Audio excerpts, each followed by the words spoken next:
The factory floor hums like a giant electric heartbeat. Robotic arms glide with impossible precision, lifting parts, placing components. Spinning electric motors that shine under the fluorescent lights. Conveyor belts bring raw materials from one end of the building to the other. And dozens of machines test, sort, polish, and assemble the devices that will one day power cars, robots, wind turbines, tractors, and smartphones. But if you look closely, if you push past the noise and movement, you'll find that almost everything on this floor, every motor, every sensor, every actuator, every rotor depends on something so small and silent that most people never give it a second thought: a magnet. Magnets are invisible, powerful, and utterly essential. They don't get their names stamped on products, they don't sit on store shelves, and they don't become the subjects of Hollywood movies. But one tiny neodymium iron boron magnet turning inside a motor can move a 2-ton vehicle down a highway, or spin a wind turbine blade that generates electricity for an entire neighborhood. Strip magnets out of the modern world and everything stops. The cars, the drones, the farm equipment, the robots, the phones, the MRI machines, the factories themselves, the entire global economy, the one we rely on every single day, quietly rests on a component smaller than your thumb. Yet for most of history, magnets were nothing special. Ancient civilizations knew about naturally magnetic stones called lodestones. They used them in early compasses, letting sailors cross oceans and explorers map continents. Magnets were useful but limited. They were weak, they couldn't be shaped easily, and they came from random mineral deposits found only in a few places. Nobody imagined they would one day become the backbone of global industry. But something happened in the 20th century that changed everything: the rise of rare earth elements. Despite the name, rare earth elements aren't actually rare. They hide inside rocks all over the world. The real problem is that they are mixed together and extremely difficult to separate. Mining rare earths is a chemical nightmare, requiring dozens of steps to extract the right atoms, purify them, and refine them into usable materials. For most countries, the process was too expensive, too toxic, and too complicated. But during the Cold War, a new race began. A race to build better motors, stronger sensors, and more powerful electronics. Scientists discovered that certain rare earth metals could create magnets far more powerful than anything humanity had ever seen. Then came the real breakthrough. In 1982, scientists at General Motors and the Japanese company Sumitomo discovered a formula that would append the world neodymium, iron, and boron, combined in a specific crystalline structure, created a magnet nearly 20 times stronger than anything available. This wasn't just an improvement, this was a revolution. Suddenly, motors could be smaller, lighter, faster, and dramatically more efficient.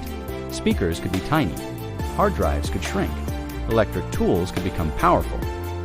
The world had unlocked a new era of compact, high-performance technology.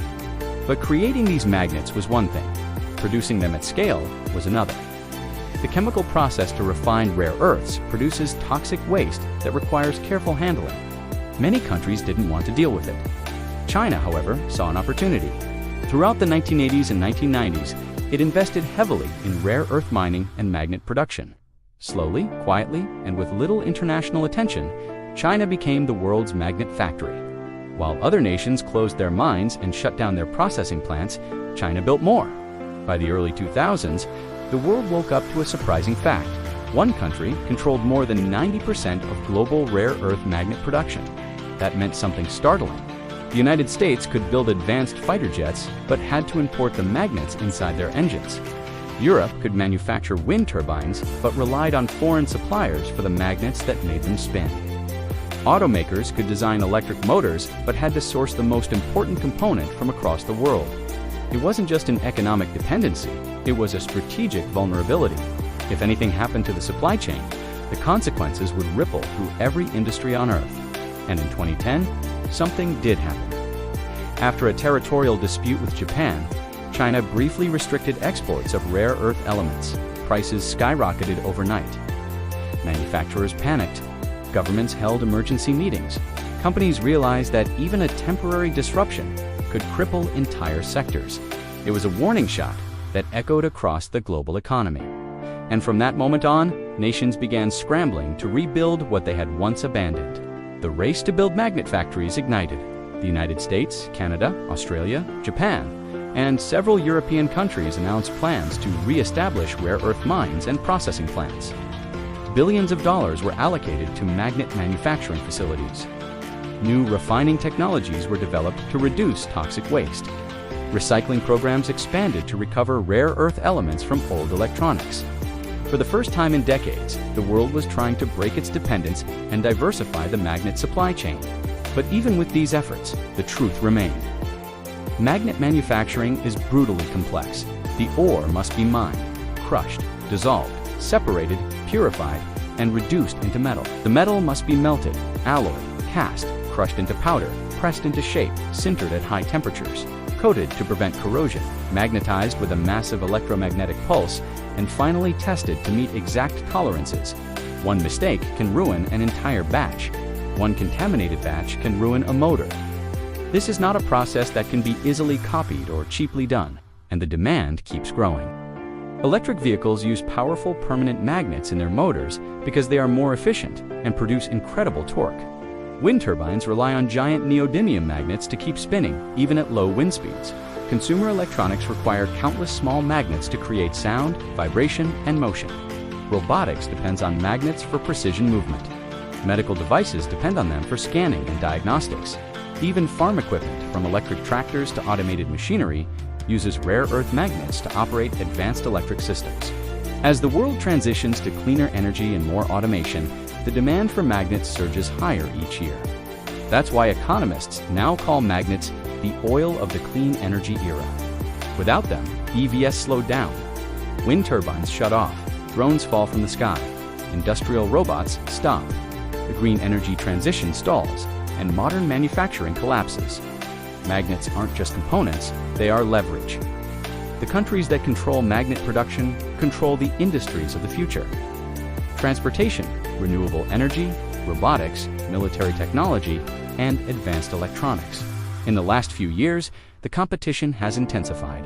The United States opened new rare earth processing plants and is funding a major permanent magnet facility to supply domestic automakers. Canada expanded mining operations and positioned itself as a stable, ethical source of critical minerals. Europe passed regulations to reduce reliance on foreign suppliers. Japan invested in recycling technologies to recover rare earths from old electronics, creating a circular magnet supply chain. Meanwhile, China continues to dominate, producing more magnets than the rest of the world combined and innovating aggressively to stay ahead. Behind the scenes, a quiet geopolitical battle is unfolding, not with missiles or soldiers, but with factories, refineries, and supply contracts. Countries are fighting not over land or oil, but over the building blocks of electric motors. Whoever controls the magnet supply controls the direction of technological progress. Yet, despite all the tension, the future of magnets is filled with innovation.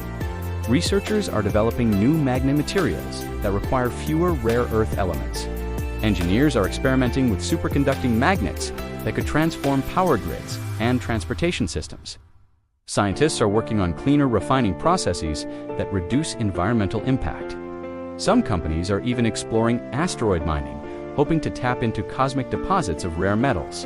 And as factories invest in automation and AI, magnet manufacturing is becoming more precise, more consistent, and more scalable. Robotics will assemble the next generation of electric motors. AI systems will optimize magnet performance. 3D printing technologies may one day allow custom magnets to be built directly into complex components. The industry that once relied on chemistry is rapidly embracing advanced computing and robotics. But one thing remains unchanged. Magnets are still invisibly powerful, quietly essential, and utterly irreplaceable. They may be hidden inside motors and devices, but their impact is everywhere. Turning wheels, spinning rotors, lifting elevators, driving pumps, operating tools, guiding drones, and powering the world we live in. The next time you hear a motor start, or feel your phone vibrate, or watch a turbine spin on the horizon, remember this: behind every motion is a magnet, and behind every magnet is a global industry locked in competition, innovation, and constant pressure. It is one of the most important battles of our time, a battle almost nobody sees. If you found this story eye-opening, hit the like button, subscribe, and join me in the next episode. There's a lot more coming, and you won't want to miss what we uncover next.